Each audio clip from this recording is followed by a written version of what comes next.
taught occupational safety and health at Massey at degree level. I have a master's degree in occupational safety and health and a PhD in ergonomics.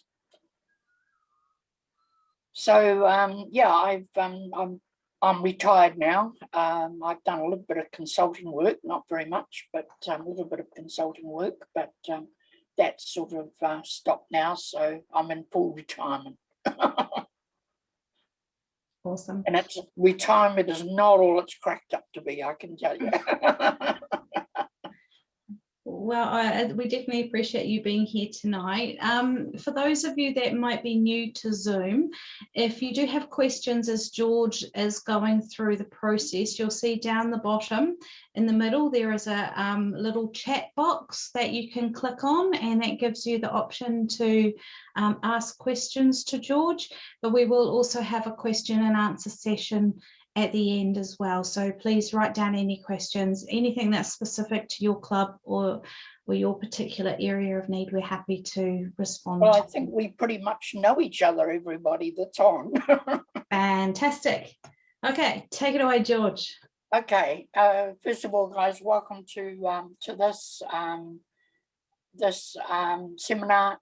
It's basically on health and safety, but the problem that I have in putting this together was the fact that this is a huge subject, and it's not possible to cover it all in the time we've got. For instance, at university level, this is a 4-year course. Yeah, I've crammed as much as I can in to try and keep it as simple as I possibly can. So yeah, we'll get underway. As all of you who are on now know, I'm Archery New Zealand's Health and Safety Advisor, and I'm also the Drug-Free Sport Coordinator for Archery New Zealand.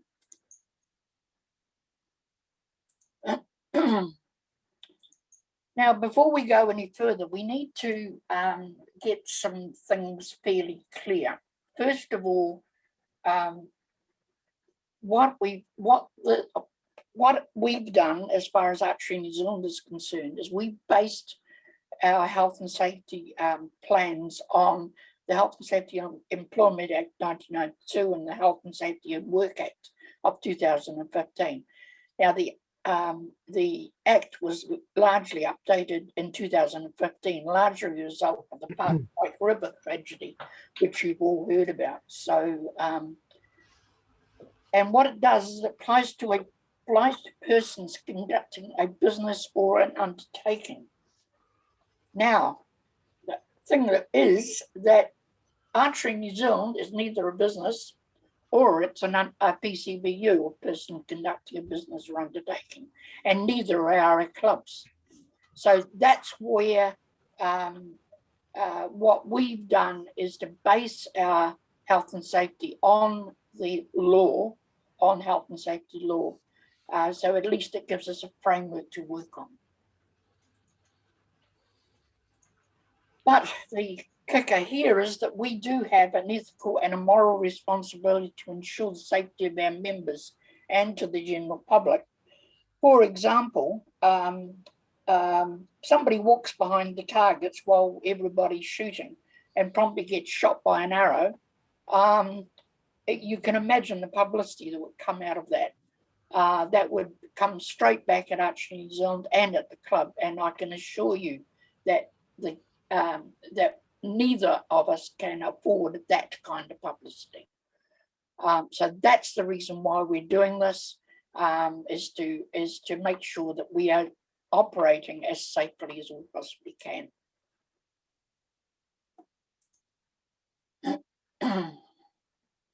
Our contractors are responsible for their own health and safety. Now, this is where it gets tricky. I understand that coaches and clubs are contractors, or they are at Auckland Club, which I'm a member of. The coaches are contractors. However, young Finn, who I understand is supposed to be on, he is a contractor to an organisation in this case King's College, who are a PCBU. Finn is responsible for his own health and safety. That is the way it is under the law. And in this case, the law does apply to those who are contractors to schools and places like that. Is everybody happy so far? Yep. Yes. Yep.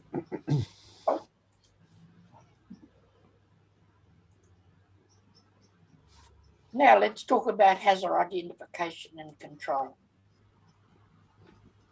What it means is that you need to identify and you need to manage hazards. And that means having a written safety plan that is constantly being revised and updated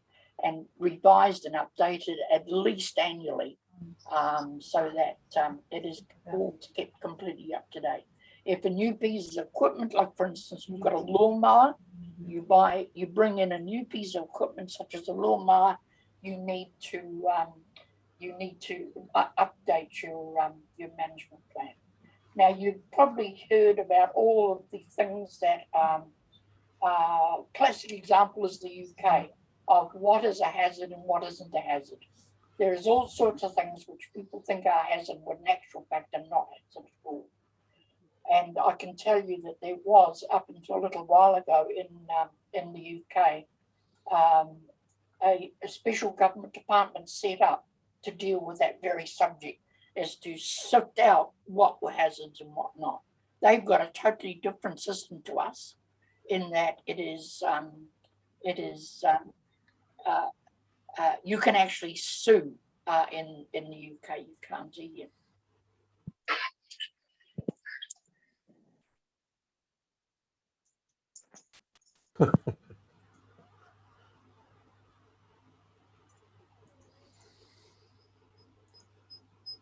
Now, what is a hazard? A hazard is an actual or potential cause of harm. Now, any idea what an actual cause of harm could be? Sorry, this is the first time I've done this. I'm hoping that you can talk to me and I can talk to you.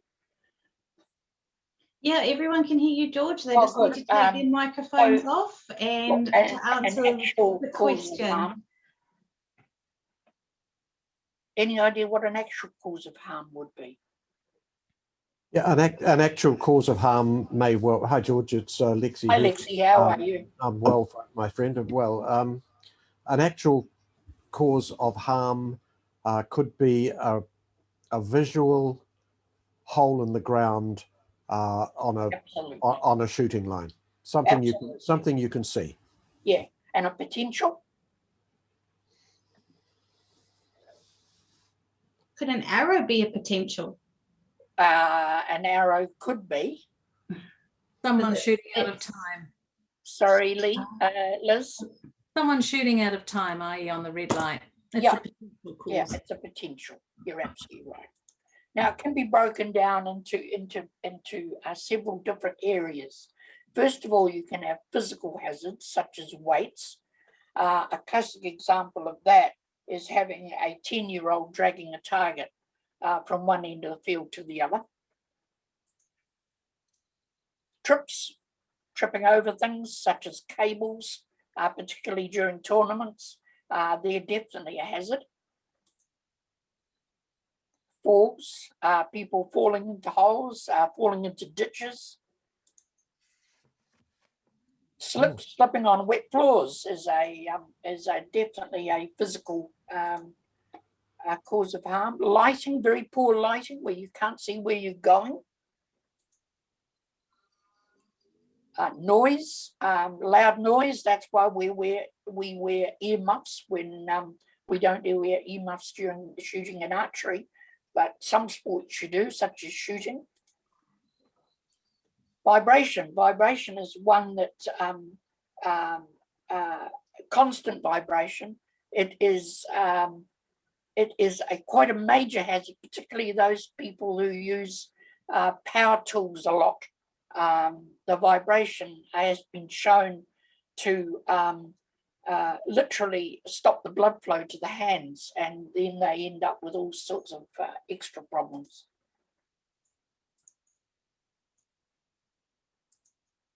Whoops. Sorry, Lisa, did I do something? No, I you're clicked on something, I wasn't sure what I was doing. Electricity is definitely a physical one, and that's particularly in the clubhouse where you've got plugs and things like that. This was an electricity one down here on the floor, lights in front of the target. That was a trip hazard as well as an electricity hazard.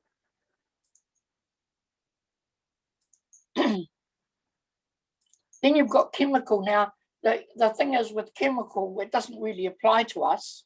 So I'll quickly just go through these. We do use chemicals when we're fletching arrows. I understand, I haven't done it myself yet, but I understand that it can be the use of solvents and breathing in the fumes from those solvents. Lack of oxygen doesn't apply to us. Acids, corrosives, and dust in particular from cutting arrows. Carbon dust getting into your lungs can have much the same effect as what asbestos can.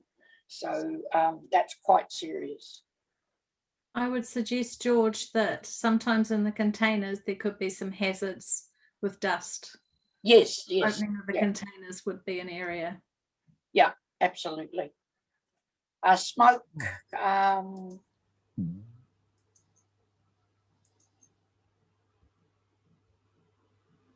on, what are you doing?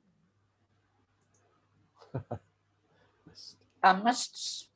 Not being able to see where you're going. Ergonomic, my particular area.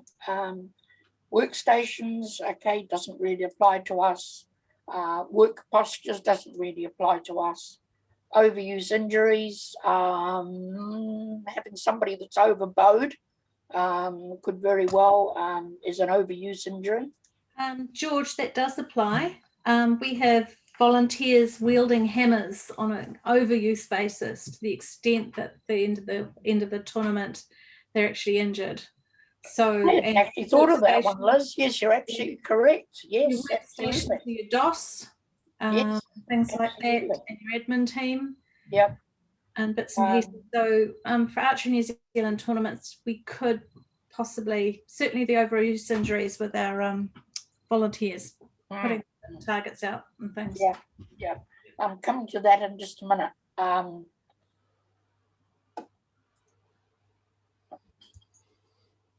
Okay, everybody's now disappeared, Lise. No, everyone's still there. Just keep clicking. I can't see them anymore. It's probably just minimized on your computer screen. Okay, hours of work, and this is where we come in with having adequate volunteers, particularly at tournaments. Having inadequate volunteers to assist with the tournament is definitely a hazard. All it does is it puts extra work onto everybody else. And then finally, we've got radiation. And in this case, we're talking about the big yellow thing that we see up in the sky. How many of the clubs actually provide their members with sunscreen, for example? How many insist that people use sunscreen when they go to tournaments? George, question. What about cold? We talk about heat. What about cold? Heat and cold. Heat, you can go and you get dehydrated very, very quickly, particularly when you're doing quite hard physical work. And you've got to admit that our sport, you are doing quite hard physical work. So you get dehydrated very, very quickly. High temperatures in the middle of summer, having access to fluids, and then you've got the other end of the scale, and where people can actually be standing out in the cold and the wet, and they get into hypothermia. it's because of we are an outdoor sport, that's definitely a problem. So when does that become an issue for the club or the organisation? I mean, isn't that Archer's responsibility, or when does the judges have to step in? This is a difficult question, Lisa, because as I said right at the very beginning, the clubs cannot force anybody other than having written policies and procedures. And I'm going to talk about written policies and procedures in a little while, but they can't force people to do it. It's up to the it's up to the individual person. So yeah, it's quite difficult to enforce. You can only ask and suggest. If I may add a little bit in terms of what we have done for previous events where the weather has become enough of an issue that we've postponed or cancelled events, it's often ended up being a discussion between the organisers, the judges and the DOS. Both for the fact that they can see most of the range and in more recent times have some of the equipment necessary to get a bit more of a firm understanding of what's going on. And then usually we make the decision on the basis that if we're struggling, and usually we have better protective gear as we're not requiring, we're not required to shoot at the same time. Usually that means the athletes are struggling much worse than us, and then we usually make a decision from there. But that's obviously just quite dependent on who is there and what our various opinions are. Yeah, absolutely. So Logan, there are no criteria around cancellations. I'm saying this from the point of view of ignorance, but I have been to a couple of events where the wind was extraordinary, and somebody said, well, I've got a windometer here and it's blowing at this and the event should be cancelled under those circumstances. Do we have a set of criteria for that judges and the DOS would say, hey, the conditions are too bad? And so there definitely has been discussions along those lines, and I know for a fact that Archery Australia has a standing policy specifically for the heat index, because obviously they have a much higher heat temperature environment than us in some cases, and so that's been stolen in some cases, but we don't have anything officially on like as a policy for us. There's nothing that I give to the judges or that Clive gives to the judges that is a sort of blanket, this is what we will do under these conditions. I believe at World Archery events, there is a wind level that they consider to be dangerous that they use. But again, I'm not sure where that applies or where that that number or that policy is currently documented, because I do not believe it's contained within the rules. Right. Do you think it should be? Yes. It's an interesting question. The rules, the way World Archery has them written, it would be difficult for them to put them in necessarily, but 2 would be the most likely. But I think for them, they handle it at an organizational level in terms of how they contract with the local organizing committees for their various events, because each country presents a different risk profile, essentially.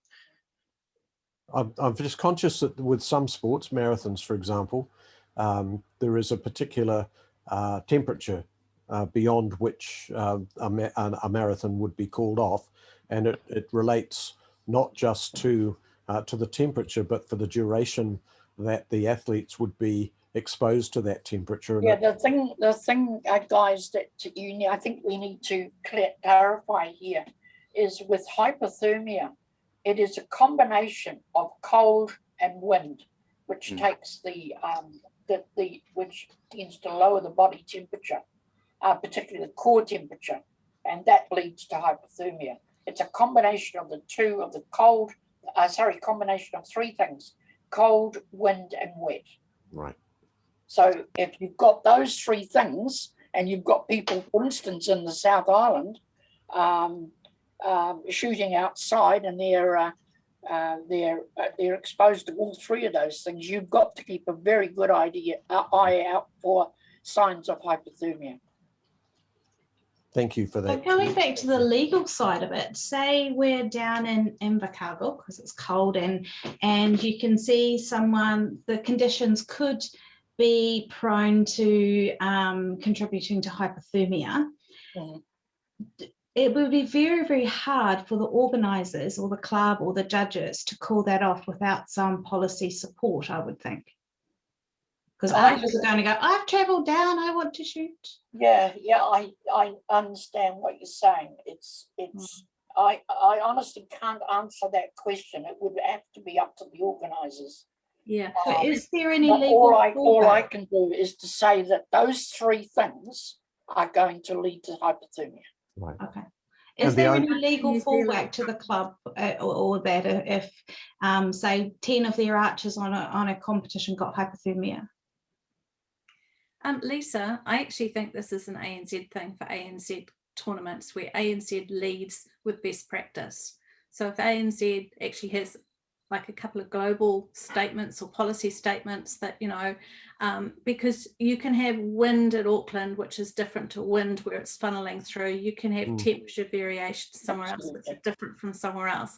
So where you say where the situation in terms of the climate is not good, then the organising committee, the judges and the DOS will consult, you know, will put a hold on the tournament, will consult and come up with the solution that's required for at the time. And it can be different for each place and each tournament. I've been involved in hypothermia tournaments, wind tournaments, rain tournaments, and cold tournaments where they've actually been called off, you know, and it's drastic. But I think just at the moment, ANZ just needs something globally so that then they can provide that to the clubs to then take it on board. I don't think you can inform every single club on what they're going to do. I think that's wise counsel. Lisa, perhaps put Right, absolutely. that on our, in terms of an action plan that we can talk with George offline as to how we can advise clubs around that. And one interesting thing here, the effects of hypothermia, males and females are affected differently. And kids are worse. And overseas kids from Tahiti do really badly. Yes, Yeah. yes. For example, females are less likely. It's not impossible, but it's less likely to get the hypothermia than what males are. I understand that. So yeah, it's just the way it is. Cool. One last thing I was just going to quickly add before I forget. There is one Sorry, condition. can you say who you are? Is that you, Logan? Sorry, yes, it is. I Oh, apologize. The lack of a camera is proving more of an issue than I thought. I should try and fix that for next time. The only thing that I can quote categorically that we have a policy, if you could say that on, I don't know where it's currently written, but any lightning storm in the area automatically postpones the event without discussion, and this has happened at multiple events. Resumption of the event usually happens in conjunction with understanding what the local weather pattern is, but it's typically sort of 15 minutes to half an hour after the last observed lightning strike before we even begin to discuss. Again, I think this is something which we need to have a written policy on. Yeah. As far it would come under weather. So yeah, I honestly think that you're absolutely right. Lightning is a major. Being struck by lightning can ruin your whole day. Yes. So is there any more discussion on this one? Or can we continue on? Continue on, George. Continue on, thank you, Lex. Now we come to constructing a hazard register, and this is where it starts getting interesting. You need to be systematic, and you need to divide the area that, like for instance, the clubhouse. If your club, and I don't know, most of you have been to Auckland, I presume. When I did ours, I divided the whole of the clubhouse up into smaller areas, and then went through it looking for things that could be hazardous. When you've the list of hazards has been completed, you must work out what priority you're going to give them, so the most important ones are managed first. And we're talking here under the Act, if we were operating under the Act, would be significant hazards. Those that are definitely going to cause problems. This is, you probably all know, you've all seen this place. This is Auckland Club. And Gee, yeah, it looks tidy there. I literally divided it up into very small areas and then went through it with a tooth comb looking for any hazards. And by the way, Lisa, there is the chair that collapsed underneath me on Sunday. Sorry, I shouldn't laugh, but it's kind of funny for it to happen to the health and safety guy. Actually, Thank you, Lisa. it was an issue on the Sunday because 3 chairs collapsed, and Grant has decided to, this is completely off topic, to do what George would have advised him to do, which is just get rid of all of those chairs and buy new ones. Because we got something out of it. Well, the plastic has all deteriorated to the point that when larger people like myself sit on them, they just collapse. And a considerable amount of damage can be done. Well, the leg, this leg here was actually partially worn through. Actually looked like somebody had cut it. Whether that is true or not, I don't know. But anyway, it collapsed underneath me, so I'm back on the injured list again. Oh, dear. Fed up. Never mind. Yeah. George, I have a question before we go on to that. And I think that's you, Lisa. No, that's George, Elizabeth. If you push the expand button, you'll be able to see people. Sorry, say again. If you push the expand button, you'll be able to see people. Where's the expand? Which we went through earlier. Anyway, it doesn't matter. It's Elizabeth. So Elizabeth, George. So thinking about ANZ and the containers, do we need a sort of a hazard register for the items that are in the containers? So we have drills and we have hammers. And yes. Each thing that I presume the container is designed that you've got a list of all the stuff that's in there in each container. Not necessarily, because it gets packed in differently every time. You see, it would be handy if everything was, you knew that in that container there was targets, in that container there were tools, and so on and so forth. So it could be negated by having just a generalized hazard register on every door? Yes, it would definitely be the way to go, so that each container, you know, has got X number of items in it.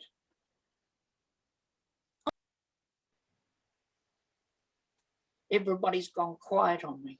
No, it's all good, George. All right, that's all right. You can continue on now. Okay, cool. All right, now this is the simple method that I have used in the past. There is all sorts of quite complicated methods of working out what is a significant hazard and what is a lesser hazard. And you, first of all, you have to ask yourself, what would be the consequences if I do nothing? What is the worst case scenario?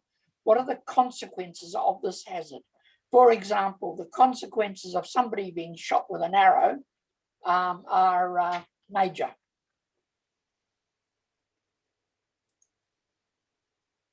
Then what is the probability of the accident or incident occurring? And again, you take the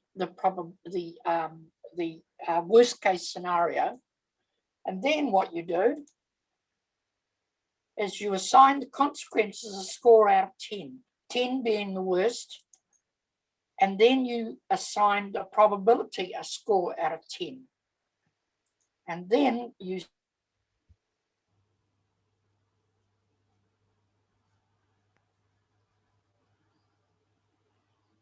Can anyone else not hear George at the moment?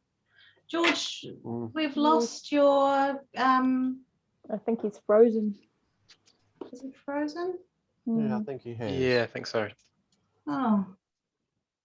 Oh, there we go. There you go. So I think you're back. Can you hear us, George? So I imagine we can all see the screen. Yeah. And just to go through from where George got to assign the probability a score out of 10 and multiply the consequences times the probability, and the higher the score, there we've got him back. The higher the score, the greater the hazard. And I think that's sort of common sense that would be the case. George, have we got you back? Okay, George, if you can hear me, you're showing up as being on mute. So I think somehow you might have clicked yourself as on your microphone and put yourself on mute. So if you just click unmute. There you go. Okay, how's that? Yeah, Good. there we Welcome go. back. Welcome back. Sorry about that, people. Let's do this bit again.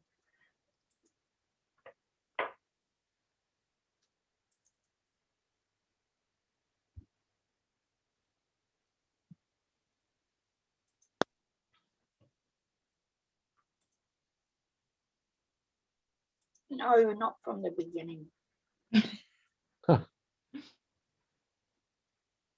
From current slide.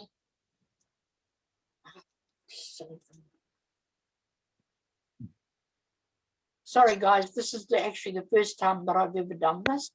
Oh, it's good, George. It's good what you're doing. That one. Yeah. Come on. So resume slideshow. Yep. That should be the one. Okay. So to go through this again, if you've missed it, you first of all, you have to ask yourself, what are the consequences of this particular hazard? What is the probability of an accident occurring? Then you assign the consequences a score out of 10, 10 being the worst, and you assign probability a score out of 10. You then multiply the consequences by the probability, and the higher the score, the more serious the hazard. Does that make sense? Yep. It's a very simple way of doing it. The other ways of doing it are horrendously complicated. I don't think it's worthwhile going down that road. So you could do that on a simple spreadsheet. Yeah, absolutely. Now, here's one for you to look at. What's wrong with this? I am sure that this is actually a photo taken of a contractor. So what are the consequences of what he's doing for a start? Death. Yeah. Yes. Why? Oh, electricity and water. He's standing with a metal ladder in a pond of water, in bare feet, using an electric power drill, not a battery drill, an electric power drill. Death is definitely an option here. So first of all, what are the consequences? Definitely death. So the score out of 10 would be what? 11. 11. So definitely 10. And what are the probability? Fairly high. Really high. So we'll give him a 10 as well. So somebody can do the mathematics on that one and come out with a score. 100. Yep. So definitely one that we would need to deal with straight away. So this is just, this is the sort of thing that is sort of bread and butter for people that do this all the time. But this guy is definitely heading for doing the 50 cycle samba. And getting got that, Lexi. Getting a Darwin Award. A Darwin Award, yes, exactly. But he was wearing his safety glasses. But he was wearing his safety glasses, exactly. I thought they were underwater goggles. Well, they could be, but they won't pass. That's right, Ian. Now comes the next bit, and that is that you need to take all practical steps. Now, if we were to go back to the law says that all practical steps are the steps that a reasonable person would take in the circumstances. So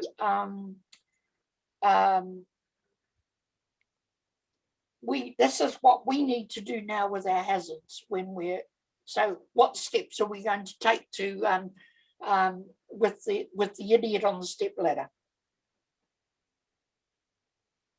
Drain the pool might be an option. Is it practical? It may or may not be, depending on the scenario, but I imagine probably less practical than most. Yeah, yeah. So what else can we do? Which pool, Logan? The gene pool? Yes, exactly. At the risk of copying your own answer a little bit, a battery drill seemed like it may have been at least an improvement in one It regard. would be an improvement, exactly. Yes.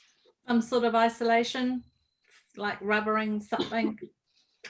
Definitely Shoes. having using a wooden ladder rather than a metal ladder. Any other practical steps that we could take? Something possibly just a silly answer, but education. Absolutely, education and training. Yeah. And this is a very, very important thing in health and safety. And that is that making sure that everybody knows what's going on and they've been properly trained. There's numerous accidents being caused by people and not being properly trained to do the job. Now we need to take all practical steps either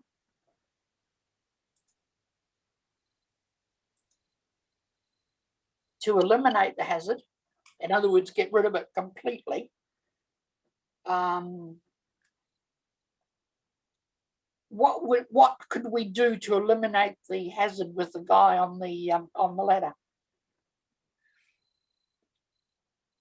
Well, that's actually quite a hard question, because It is a very hard question when you think about it. where do you start? Exactly, where do you start? If you were to eliminate this hazard, was it you, Logan, that said drain the pool? Absolutely. Yes, it was me. Yeah. Do it another way. Do it a different way. Get rid of the hazard, the thing that is causing the hazard, and perhaps use something else. Well, he's going to eliminate himself, isn't he? Yeah. Yes, he's going to eliminate himself. Or what we can do is we can minimize the hazard. Now, this is where education and training come in as one of the things that we would do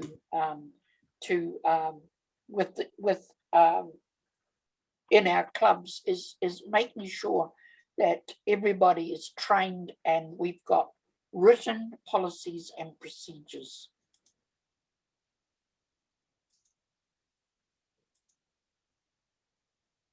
For example, if we're going to minimize it, we would need protective clothing, PPE, or personal protective equipment is provided and used, and people are trained in how to use it.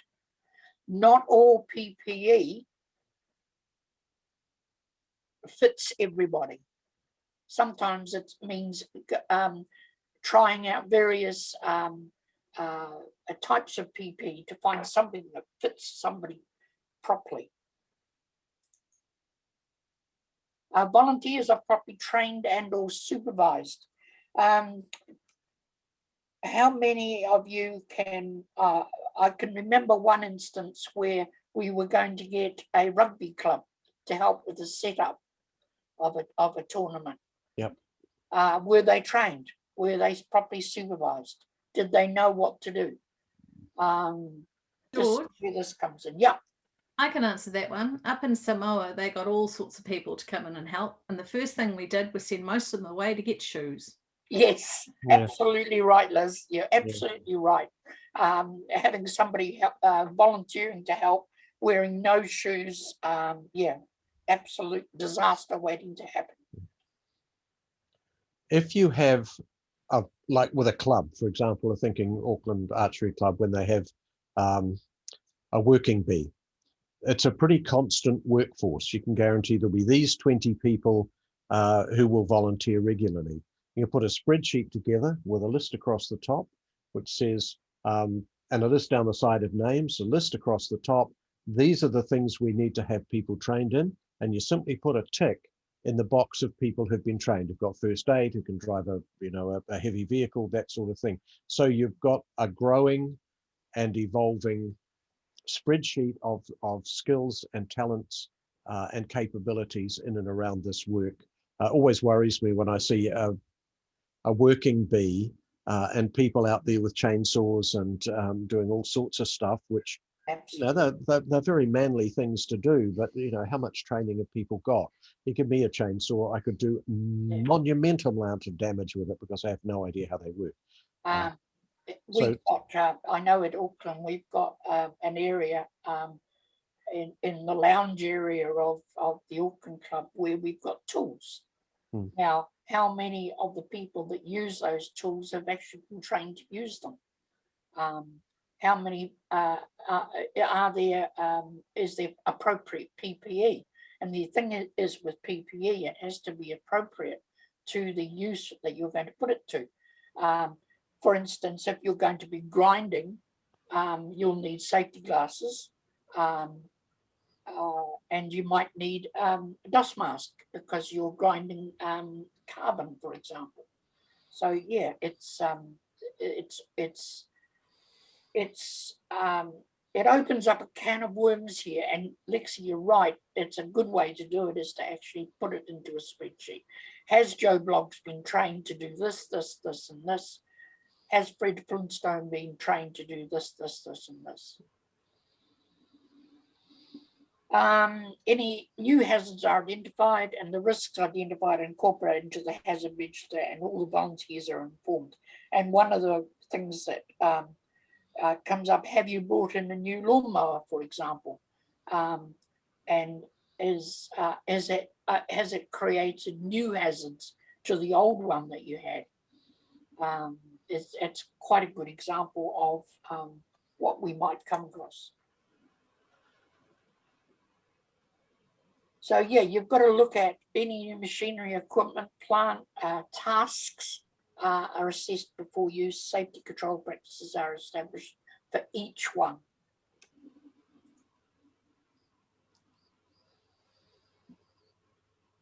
This one is particularly pertinent for indoor events.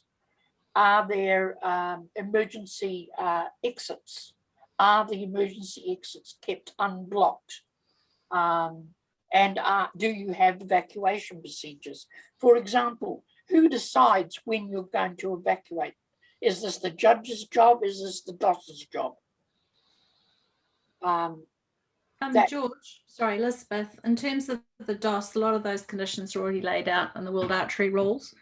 Right. So, but if you're just talking clubs, that's different. But if you're talking ANZ under World Archery rules running Archery New Zealand tournaments, then there are a lot of all of that's already sort of outlined as to whose responsibility is whose. Okay. Yeah. Is it the DOS that's responsible? Putting me off being a DOS at the moment. Okay. Yeah. Cool. All right. In case anyone was curious, yeah, Liz is saying that the DOS is assumed to be responsible for safety on the range for that kind of thing. So the DOS being in control of the lights is effectively the one to make the decision that the range is not safe to be on anymore and that you should leave or so forth, which is also why they are the ones with the communications device for the field as opposed to the judges, which typically only carry radios to communicate with each other, and obviously their voices, which for some of us is sufficient, but not always. Yeah. You know, also, if you're going to have an emergency evacuation procedure, has it been communicated to everybody at the start of each day? There should be a safety briefing held each day outlining what the safety procedures are for this particular event.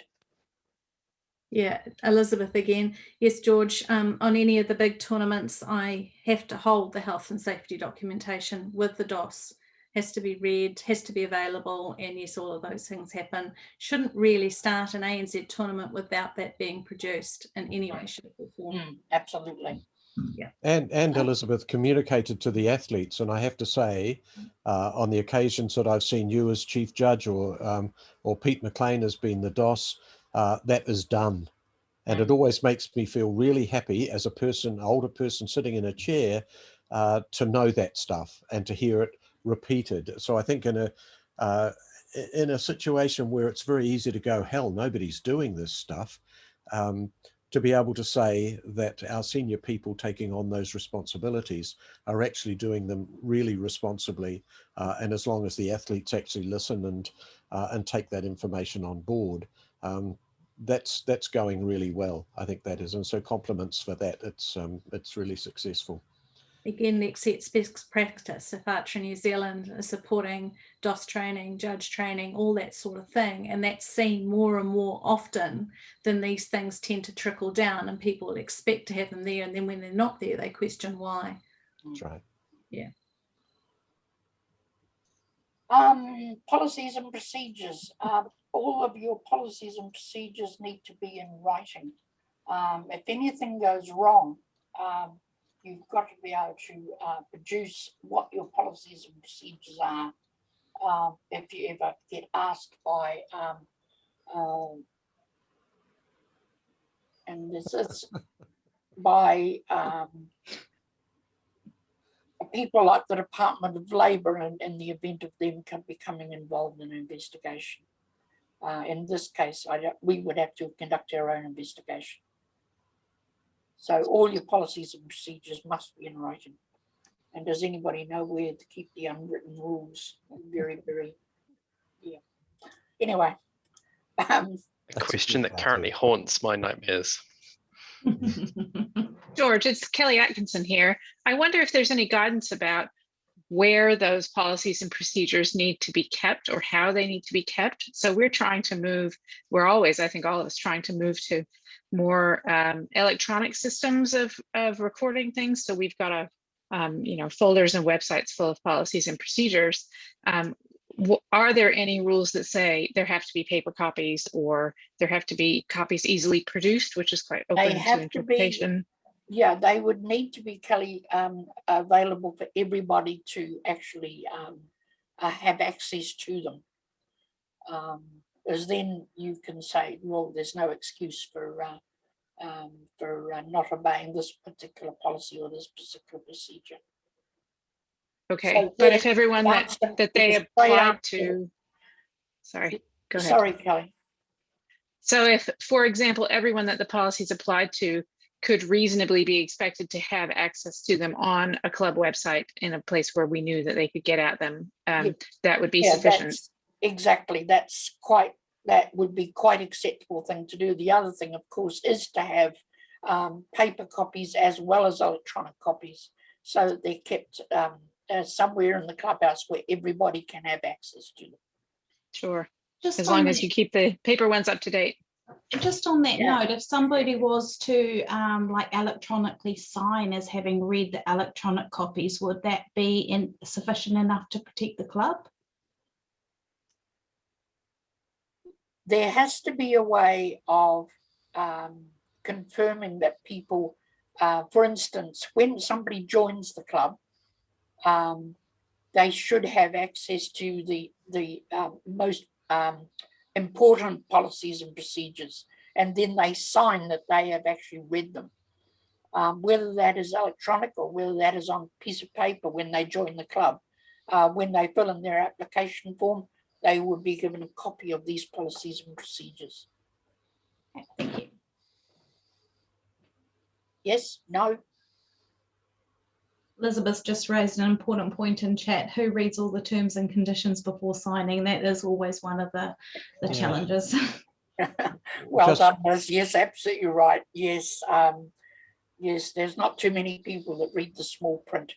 But it is up to the person who is signing the person in to make sure that that they have read what they're signing. In my workplace, where students are provided with program manuals and that sort of thing in terms of discipline and so on, all of that, they are told at the beginning of a year where that material is housed and that they've got access to it all the time. And the assumption will always be that they've read it. in the full knowledge that probably most of them won't. Yes. But the assumption is that they will have read it because they've got access to it, and that seems to work quite well. And I think this could be a similar situation to that. We tell people where it is, we make sure that they've got access to it. Signing it, that's, I guess, up to individual clubs as to whether they want signatures. But the assumption would always be that they've read it. And if they go in a tournament, of course, that material is always available because the DOS has always got it. Yes.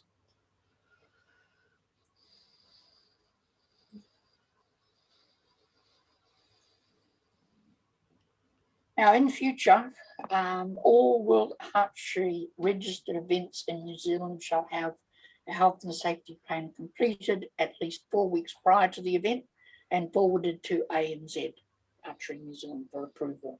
Any corrections to these plans must be forwarded to Archery New Zealand 7 days before the commencement of the event for filing.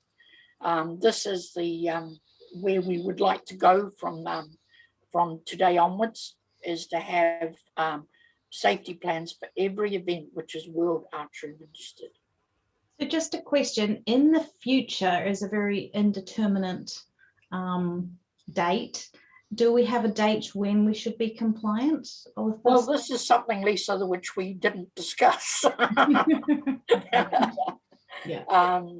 I think that certainly by, where are we now? We're at March, June, certainly by June, I would suggest that that gives people enough time to organise these things. And then, of course, we're entering the winter season anyway. Yeah, thank you. So a quick question to that. Sorry, presumably this would be incorporated into the current tournament registration process, seeing as that there is a cut-off for that, which seems to sync up quite nicely with that deadline. Yeah, I think that's you, Logan, is it not? Sorry, I really should just identify It's myself all right, before mate. I speak. I can't see you. That's why. Yes. At the moment, with the outdoor nationals coming up, we've actually got this as they are producing a health and safety plan as we speak for that event. And what they've done is they've sourced various health and safety plans from, for example, I understand from the meeting last night, where Andrew said they'd actually got one from Australia. Australian Archery have got a very good health and safety plan. But I'm coming to that with this particular document in just a minute. Excellent.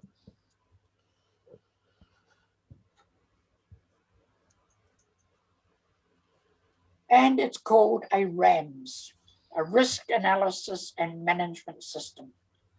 And this particular document is available on the Archery New Zealand website.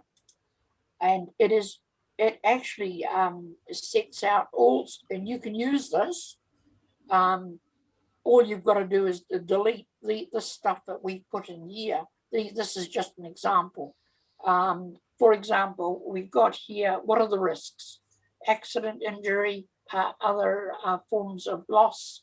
You're definitely going to have injuries from collision with other participants, injury from stepping on or being hit by equipment, injury from tripping on ropes, markers, pegs, equipment, injury from being hit by an arrow, sunburn, heat stroke, cold and wet, which we've covered already, injury from slipping on the range surface, injury from a fall on or around the range or in the archery facility. So these are all the risks, and all we've done here is put them in here for you. Then we've got the dangers, whoops, so Daisy, that shouldn't have happened. I must stop doing that, Lisa. Being hit, injuries to people, you've got being hit by equipment, stepping on equipment, tripping on marker pegs, poles, and so it goes on. It's all in here. You can modify it as much as you like. And what you do is you fill it in. The first part of the sheet is actually a cover sheet, and you fill it in with the event, the date, the host region, and the venue. And then from there on, all you do is you fill in the columns. And then at the very end, on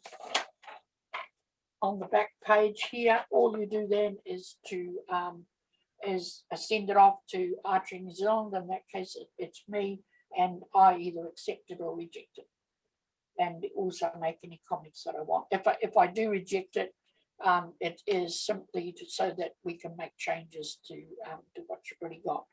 And the good thing, the thing for you guys is that I'm always available to advise you. You're not on your own. Thank you for that, George. With that document, that RAMS document, I agree with Elizabeth. It looks fantastic, and that could be made idiosyncratic to individual venues. Absolutely. So you can add to that. For example, something that always concerns me, because it almost happened once at Auckland Archery Club, is the trees, Yes. which are looked after by the arborists, but it's it's unusual to get through a season without a big branch coming down somewhere. Absolutely. And so if you that's something you would add into that document? Absolutely. That would be a risk. You would have to say, when you're doing your risk assessment, what are the consequences of in this particular case, a branch coming down hitting somebody? Well, it would be major. It would certainly result in broken limbs. Or even if it hit you on the head, it would certainly possibly kill you. What are the probability of it happening?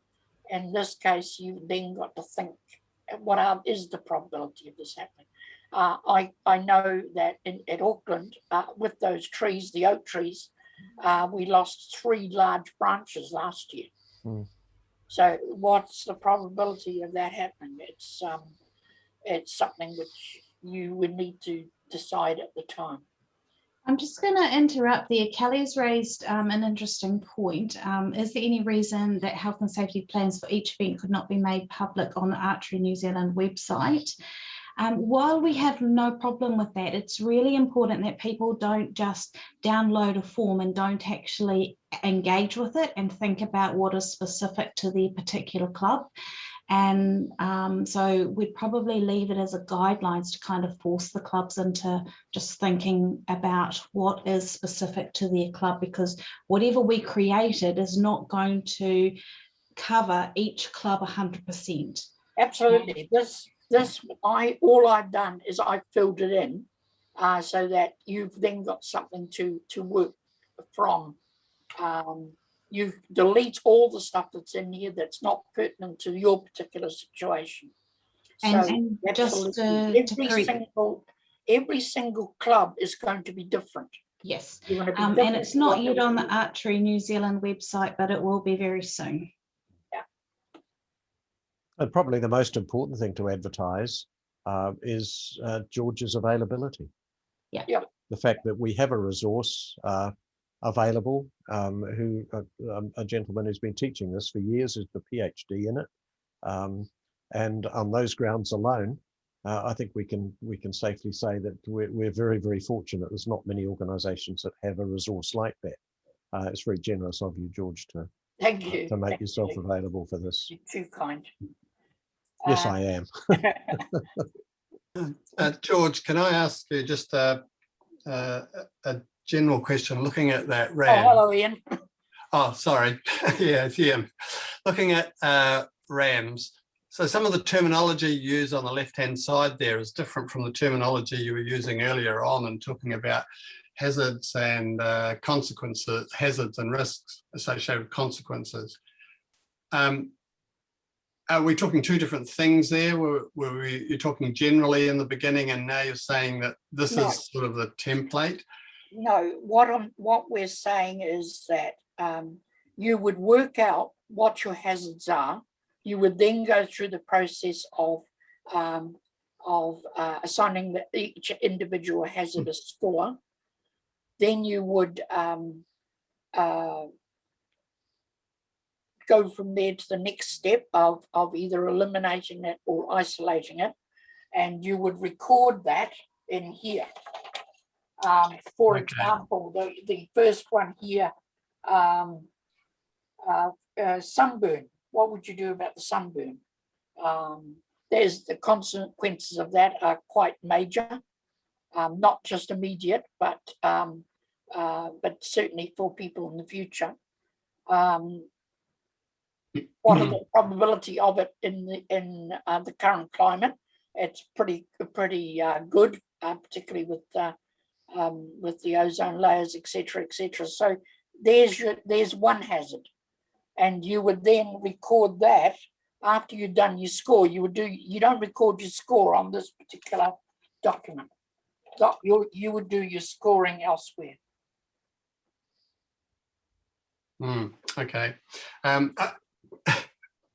Well, I won't get into perhaps a discussion about that. I guess I have a very similar background to you. 1992, the Health and Safety Employment Act, but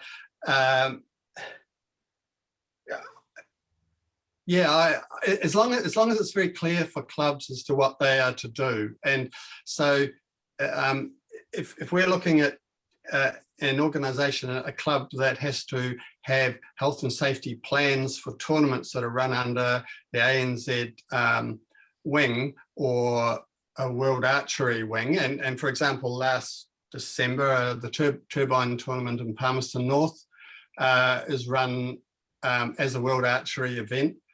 The clubs would have to be very clear about how they were to do that. So I think there's probably going to be quite a big education process for clubs in this regard. Yeah. And the template concept is a good idea, but it is critical that it is tailored for the given facility at the given time. Yes, I know what you're saying. Yes. Yes, great. I believe, Ian, this will probably be the first in a series of health and safety. We're just trying to get a few people interested in it and understanding the importance of it. And there's a lot of people who have registered for this event but couldn't make it online, so that's why we're recording it, and it will be going out a lot wider than just the people that are on there. But we hope it's the starting point for more discussions on this, so we can get it happening a bit better nationally. It's the first. You're absolutely right, Ian. It's the first step in a conversation, and it's heartening to know that there are people here tonight who have a background, who can take and share the knowledge that they have back to their clubs as well. But we are in the process, of course, of stealing the talents that are in the region. That's why the strategy meetings are happening. So we find out what the resources in the regions and the clubs are, so that Archery New Zealand can not reinvent the wheel constantly, that we can capitalise on the skills and the talent and the knowledge that you have as well, and others. So yeah, first step in a conversation is what this is about. And a World Archery, I mean, I haven't looked at any great level of detail at what World Archery do or do not require in terms of health and safety associated with a tournament that has World Archery accreditation to it. But if we write safety plans in accordance with this methodology, would that meet the requirements that World Archery may look for should they decide to look? Lisa? So, my understanding, and again, this is something new, so we're still getting our heads around this. My understanding that is it comes back to us as the federation that responds to World Archery, so that's why the plans are submitted to us, and we'll get George's eye over it because he will be the one that's maintaining the standard of the plans nationwide. World Archery don't want a health and safety plan for every single tournament from around the world coming into them, and it would make it a bit of a moot point. Yes. Whereas this way, if we keep it nationally, it's something that can actually take our health and safety to a higher level. There was never any intention, Ian, of sending our health and safety plans to World Archery. No, I wasn't really meaning that. I was just meaning if they decided to look, would what we are doing meet their expectations? I believe it would, but if it wouldn't, then it's if they had concerns about it, would be part of our working process with them. We have a really good relationship with World Archery, and if a standard's not met, then we work together to get it to the right where it needs to be. But my understanding is at this stage it is. Okay, thanks. Yeah, if I can just hop in here. Yeah, from the World Archery point of view, they do sort of delegate that to the a collective decision by the head of the organising committee. So it is the local responsibility for it. They are fully aware that there are, across the world, you can't template health and safety. Our requirements here in New Zealand will be different to Switzerland and different to other European or South American countries. So they are in World Archery rules. It is the collective decision of local organising committee, judges, commission, technical delegate. So they trust us, we hope. They also have a fantastic resource on their website in terms of the events that they create themselves. I've had the privilege of being at some of the international events that are run by World Archery, and I'm an event manager. I've been doing it for a long time, and they would be right up the top of the list of fantastic resources and fantastic events that they run, and health and safety is a really important part of that. And that's all on their website. As in terms of running events, they've got templates and they've got resources there, but they are generic. They rely on us to, as Elizabeth rightly pointed out, to abide by our own laws rather than just use what they've got. But it's a terrific resource, it really is. Does that make you feel supported, Ian? Yes. Awesome. Great. Yeah. The dog's barking. She's guarding my range from the rabbits. Oh, those rabbits, you got to watch out for them. Yeah, I do. Well, that's the end of now we can talk about in more detail if people want to ask questions. Sure, I've got one. Thanks, George. It's Kelly Atkinson again. So I missed the beginning. I dearly apologize for that. So I'm not entirely sure of the poll from World Archery here about why the timing is that we need to be starting to produce health and safety plans now. But regardless, I think it's a good idea anyway. And thank you for discussing the question I'd raised about whether these could be shared. I recognize that the health and safety plan that a club puts together for an event is generally specific, there you go, to that club and to that club's environment and to that club's specific range and clubhouse and what have you. However, that once a club does a health and safety plan once for something at its range, that health and safety plan will generally be relevant for all other activities that the club does in that location, maybe if you change this to things like weather or the length of the event. Yes, absolutely. So will there be a move in the future to request for Archery New Zealand to request a health and safety plan for any tournament that's registered? Lisa? Not at this stage. There's some other things that we need to get in place in terms of our structures with the clubs before we can start mandating things like that to the clubs. I think it's a good practice to get people used to doing this. But yeah, it's always that fine balance between just creating paperwork that doesn't actually get engaged with versus, I don't want it to become just, excuse my language, but an ass covering exercise. It needs to be something that actually is meaningful for the clubs. So to do one for every tournament may just be an activity in paper shuffling, but that would be a decision of the board.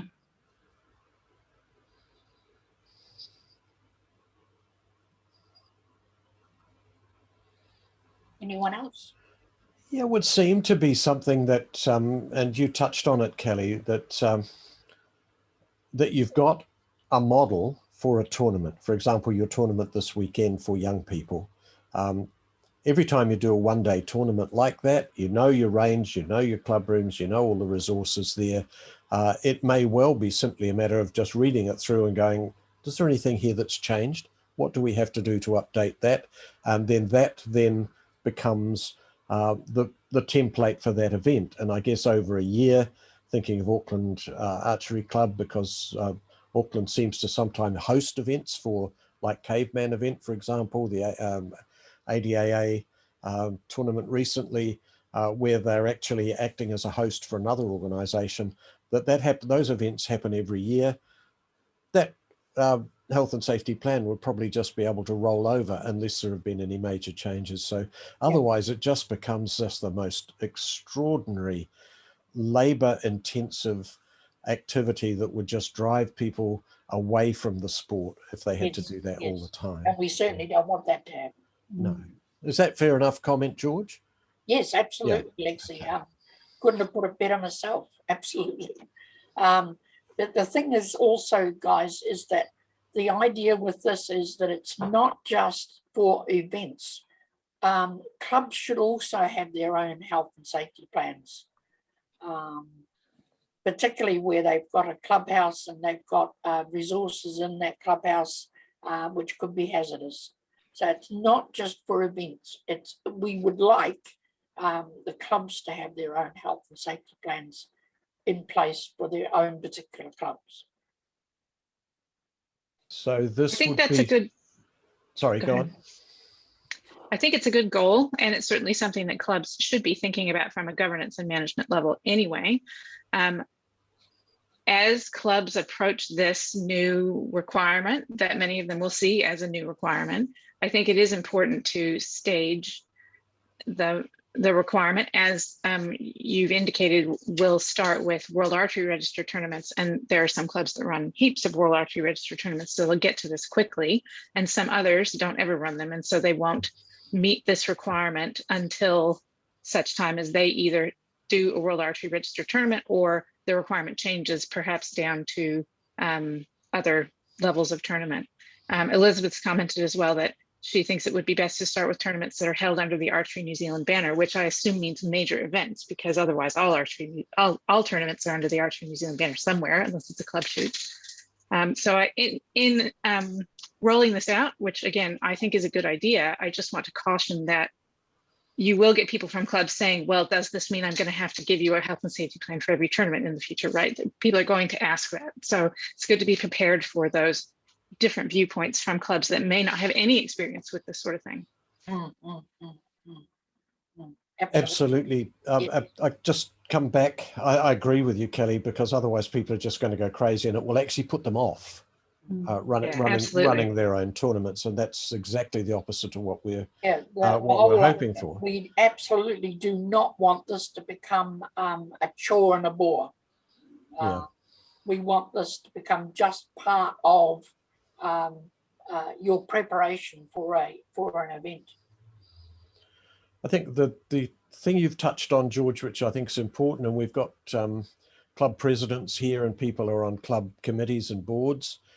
It's really important that that there is that sidebar which says, what about our club rooms? What about our facilities? How safe are they? For example, Auckland Archery Club during the winter season has this beautiful potbelly stove in the corner, and there's a challenge around that. There's a machete there for chopping up kindling, and I often see 8 and 9-year-old kids with that machete, sort of trying to feed their arsonist capabilities, and that's absolutely what they do. You know, they're gathered around and they just love that fire, and I always think that should be something that that somehow or other is managed a little better. And I know that, you know, there are adults around who do that, but they're not always there. So clubs, that just was something that I thought, okay, that's nothing to do with tournaments, but it's to do with good practice at a club level, and everyone's going to be different. And I just think of the two clubs that I spend most time at, Mountain Green and Auckland Archery Club. They are so different, those clubhouses, and you know, they the idiosyncratic nature of those. Putting those together would be, you know, a fantastic tool for the committees to get involved with. There's no templates for those, because they're all so different. Yeah, absolutely. Any more discussion?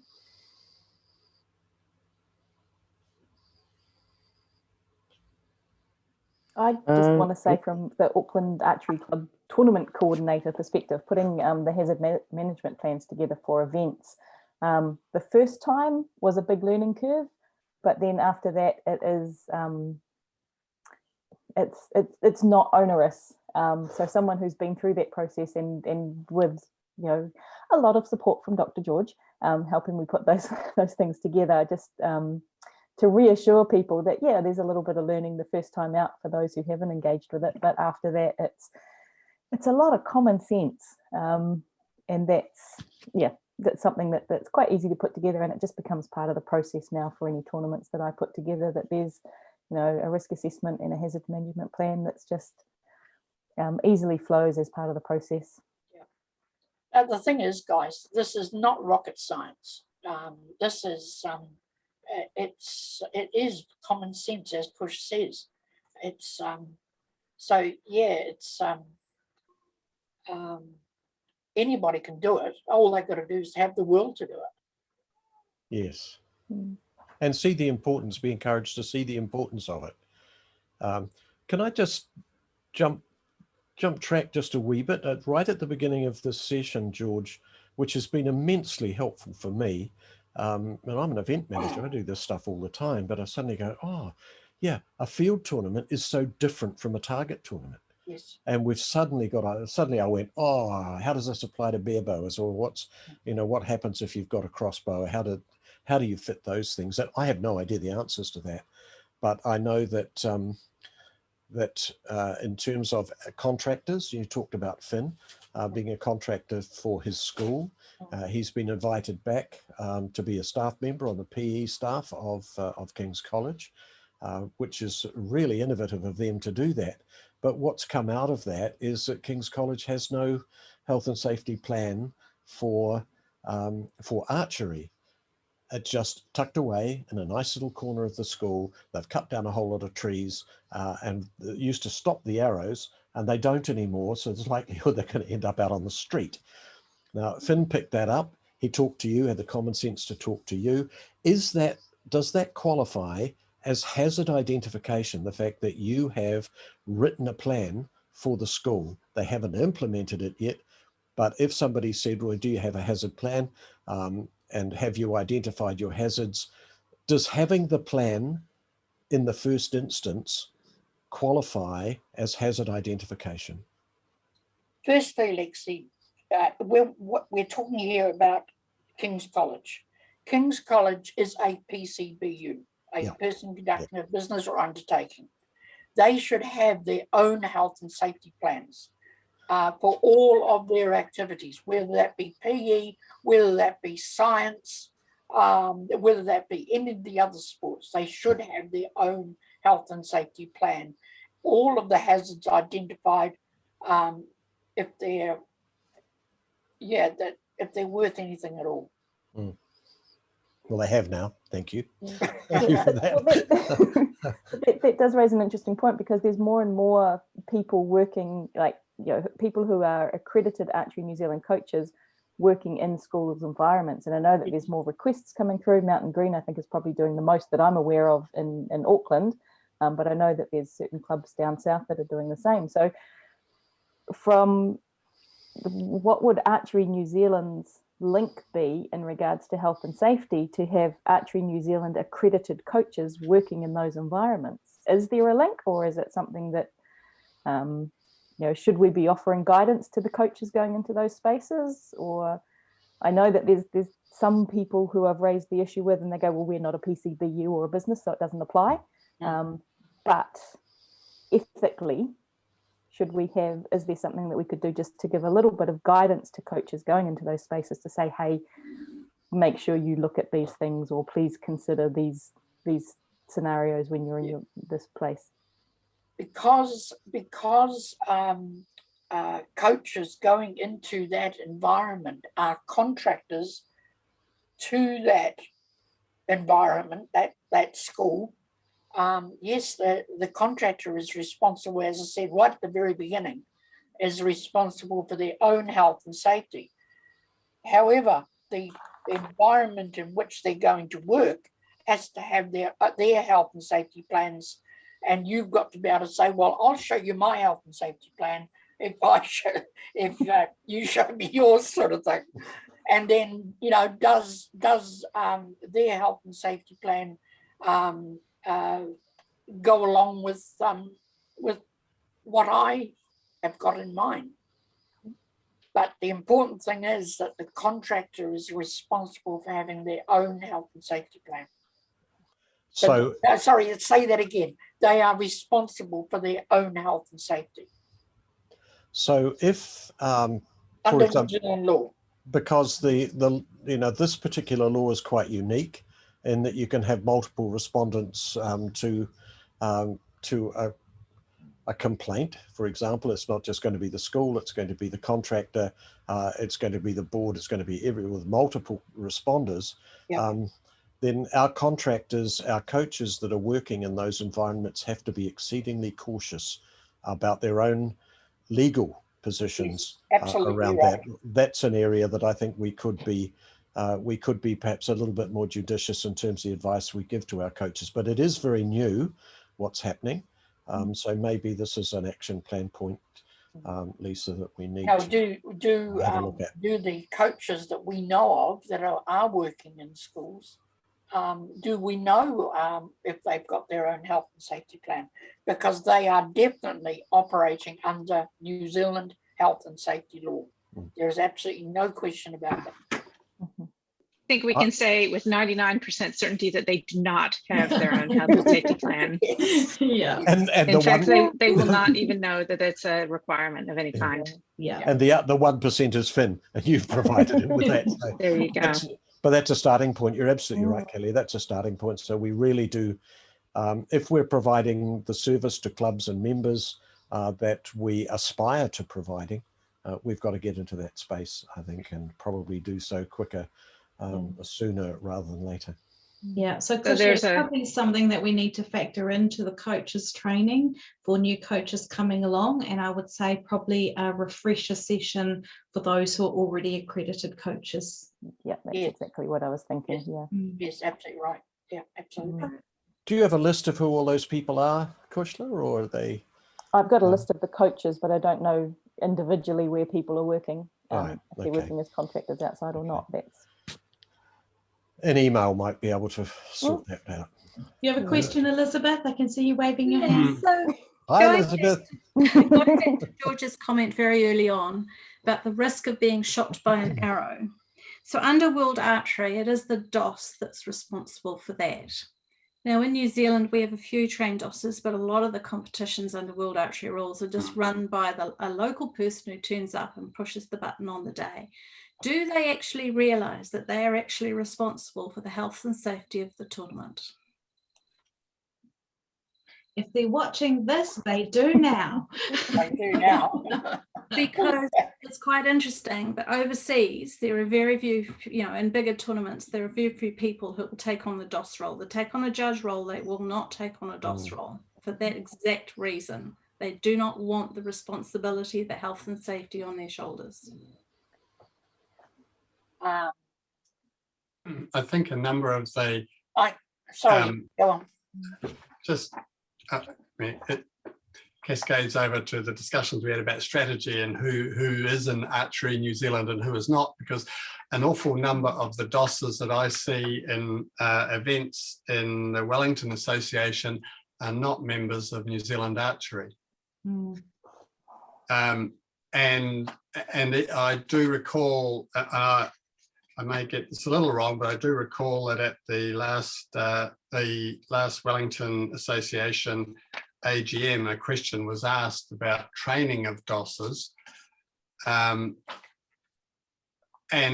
the person who asked the question, if I recall, specifically said, but I'm not a member of New Zealand Archery, and I probably will not be a member of New Zealand Archery, but was still interested in about training of DOSs. So there are two things there.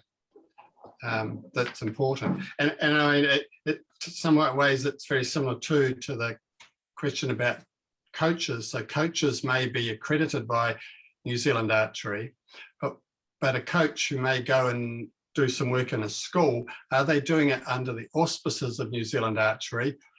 I mean, does a request come from the school to you and you say, oh, here's a coach? Or does the request happen to go to Mr. Smith because Mr. Smith happens to have a child at the school? Because they're two very different things. And from a legal perspective associated with whether, I mean, George is correct about the need for the coach to have, is responsible for their own health and safety, but to have certain sorts of plans or certain sorts of other things behind them, those are two different approaches that I would see, and we'd have to be very cautious of that. Because if New Zealand Archery is putting forward these people as being representative of to provide this as a service, that is different from someone just coming to me and saying, hey, we know you shoot a bow, can you come along and tell our kids how to do it? Yeah, I my know this- understanding is that most of these things happen by being approached, someone going to a club rather than Archery New Zealand. So as I see it, and Kushla, please correct me if I'm wrong, Archery New Zealand has the responsibility of training the coaches and they're accredited, but they actually operate under the clubs once they've finished with us. Oh, hi, Tahir. We can see you now. Yeah, I'm aware of three different versions of that. So there's people who have been approached directly. So in Finn's instance, the school went, we know you, so you come and work for us. I've had inquiries come through to the club by local schools saying, you know, have you got someone who can come and coach at our school? I know that Archery New Zealand has also received requests directly. So it's a whole mixture of things that in ways in which coaches end up either at schools or with schools coming to the clubs as well. So it's as varied as there are bow types. But basically it's Archery New Zealand provides the training and takes no responsibility for that. My personal view is that the training is good, but it should be, you know, accreditation as a foundation coach in 1997 isn't relevant today. And we have to find a way of accrediting people so that they update their qualifications. And at that point, we find a way of developing an association between that person and the work that they do. It's a bit like having a professional association if you're a doctor or a lawyer or an accountant. It's a bit far. That's a step way too far for us, but it's the same principle that people cannot go out with their coaching qualifications and claim the support of Archery New Zealand. Yeah. I remember reading in the coach's manual that coaches got to be retested every 3 years. Is that right? Is that a national thing? I don't know. No. There's some. It's a bit vague. The language is a bit vague, so that's something I'm looking at clarifying, tidying up. So it talks about whether someone's active or not, and that. So it's there aren't hard and fast rules about it. But something that I'm looking at is that modular option in coach development, so that there's a sense of continuing education and continuing learning for the coaches, and health and safety is definitely going to become a part of that. Okay. I've got a quick question on a different topic around hazard identification. So one of the questions I get sometimes from people who are new to hazard identification is like, where do you stop? Do you list a hazard that is, well, there could be an earthquake and the building could fall down, right? Yes. It's catastrophic. It's very unlikely. How many of those super unlikely things do you bother to list on your thoroughly exhaustive? Yeah, you would definitely put in an earthquake, because you have, if the event is inside, you have to have a means of evacuation, whether that be who's going to give the call, and we've already decided that was the DOS, and how many exits are there? Are people aware of the exits? So definitely in earthquake prone areas. I mean, I was in Palmerston North, and many times I felt earthquakes down there. But if it's something like you're shooting a mountain green outside and Rangitoto blows, very unlikely, yes, and probably very, not going to very affect your unlikely. ability to get off the Yeah, mountain. So, strictly speaking, yes. But no, it's a yes and a no. It's the best way to put it. When I've always done them in the past, it's always been there's certain things that sort of are standards, and they are your earthquakes, and they stay there and they don't really change. It's just to remind you that you should always communicate about what to do in the event of the Earthquake, fires, things like that are always in there. Yeah. If I was doing this for a company, for a business, I would include tsunamis, for example. What do we do in the event of a tsunami? What is the evacuation procedures? Where does everybody go? That sort of thing. That's the sort of thing I would do for a business. But in our case, no, I think it's going a little bit too far. So when it comes to a tournament and we're communicating with the archers on the line or the hazards, if we go through all of this, we're not going to get to any shooting. So how do you determine what's a priority to share and what isn't? It would be things like in the event of an emergency, is there a first aider, a registered first aider? And by the way, under the first aid rules, the person who administers first aid has actually got to be qualified. So is there a qualified first aider on the premises? Where in the event of it being an indoor event, how do we evacuate if we have to evacuate? Yes, not quite sure what you're getting at. It just seems like the list could be quite exhaustive. It could be quite exhaustive, but it's the stuff that is going to affect people immediately, that they need to know immediately. Where to go for first aid? What do I do if this place catches fire? What do I do if there is an earthquake? What do I do if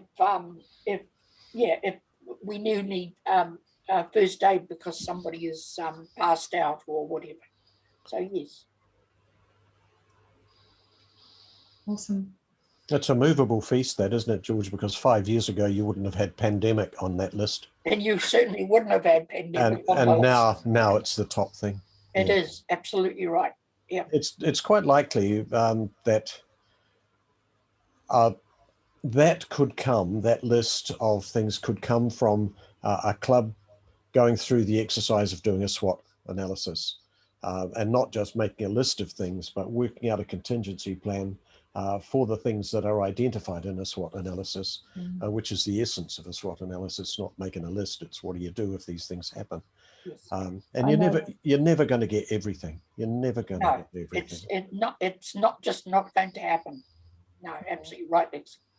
Yeah, So, I know what I do for outside tournaments is just, identify the first aid people, where the first aid kits are.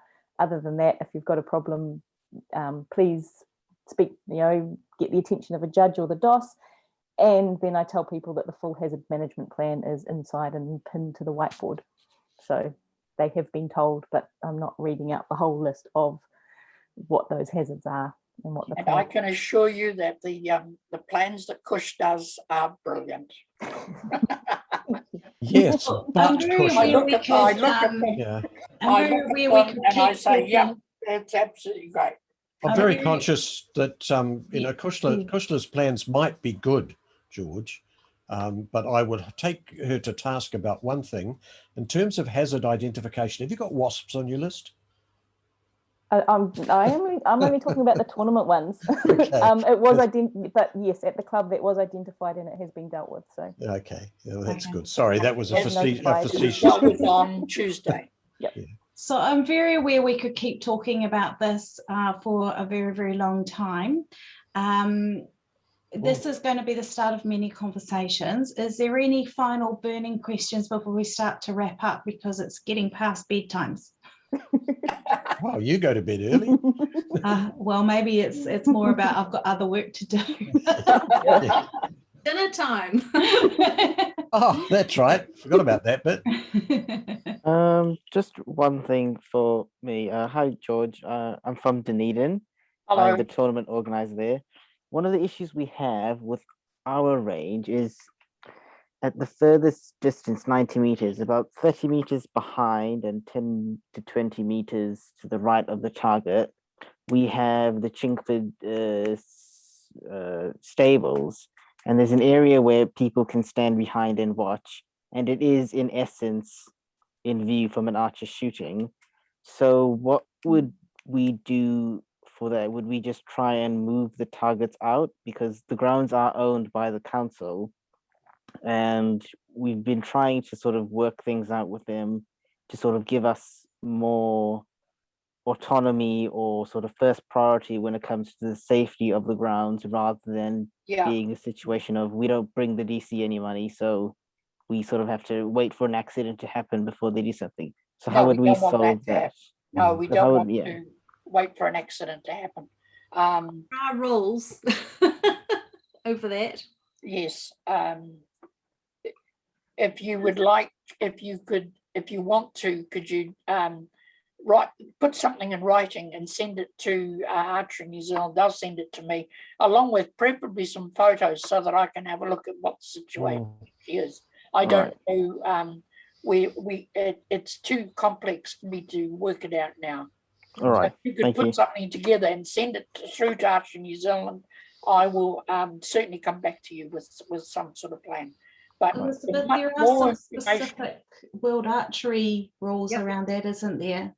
And we have to do the same. So there's an overshoot and a width shoot. In reality, they have to decide whether they're prepared. If they can't make those, then they have to do, as George says, minimize what else they can happen. And one of the minimizers is that they only have a 90-meter tournament 2 or 3 times a year, and they tell the other people that that's what they're doing, and they'd rather not have people there. Then that's some of the things they have to think about. Yeah, they need to fence that area off to stop people being where they're not supposed to be. Yep. Yeah, absolutely. But yes, if you do that, send it through to me. I'll have a look at it. Yeah, so just for anybody else who's on the call or watching this later on, any questions that you want to go to George, please just send them to administration@archerynz.co.nz, and we'll make sure that they're forwarded to George. The more information that you can give me, and preferably with photographs as well, the easier it is for me to reply. And Tahia, it's great to see you here. Thank you. Fabulous tournament on the weekend. It seemed to go really, really well. And we're very conscious that often we become a bit Auckland-centric and increasingly Wellington-centric. So any association that we have with the South Island is absolute bliss for us. So it's great to see you here. And that was a fabulous question. Thank you. Thank you. Good to see a new candidate judge as well. I hope the shirt's fit. Even better. Yay. A bit big, but it works. Awesome. Okay, well, I'd like to thank George very, very much for his knowledge and expertise. It's been really, really helpful for us on so many levels. I'd like to thank you all for your active participation in this. It's been really good to have all your questions, and these conversations make archery holistically safer by just starting to have these conversations. So thank you all very much for that. And we will send out a copy of this video in due course, probably give me a couple of days, and so you can revisit any of these points as well. But in any questions can come through to that administration email address. Okay, so thank you all very much. It's been great, and we'll see you again sometime soon. Yeah, kia ora. Thank you, George. Fabulous. Thank you. Thank you. Bye-bye. Bye-bye. See you later. Bye. Leave meeting. There we go. Leave.